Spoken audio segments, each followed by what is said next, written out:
Idol, saan tayo nagkita? Kita kami, hindi kayo maniniwala. Single ako. Gusto ko ng relationship. Karoon ng someone, that special someone na mamahalin ka. So, trinay ko yung app na Tinder. Halos lahat ng tao, wala naniniwala na ako yun. Pero may isa-isa. Isang architect na napakaganda, napaka-sexy at malupit mag-rap. Isa rin na aga sinaka-match ko. Niyaya ko kagad makipagkita, mag-date, kumain. Ikaw, love, nung nakita mo ako, naniwala ka ba doon sa app na yun na ako talaga yun? Hindi. Akala ko ako nga, hindi ikaw. Alam mo, poster, no? Oo.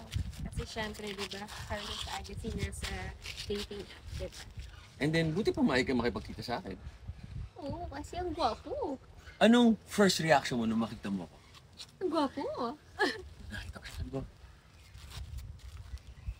Amir, totoo ba? Japanese. Di mo ko Pilipino, pero ang lupit mag-Tagalog. That's punchline. Yeah. Sobrang bait, di ba? Hulog ng langit. Simula nun, di ko na siya pinakulan. I love you tonight.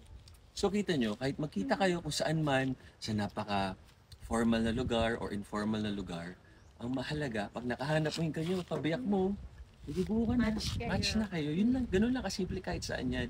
Kaya huwag kayong bigla-biglang mag-judge o mag-decide. Kasi kumbaga may forever nga dito sa app na to. No, nakakatawa. So ganun lang kasimple. We wish na mahanap niyo yung happiness niyo. Tama kayo? Mali kami. We're not your doctors. Do what we're We're you. Happy, healthy.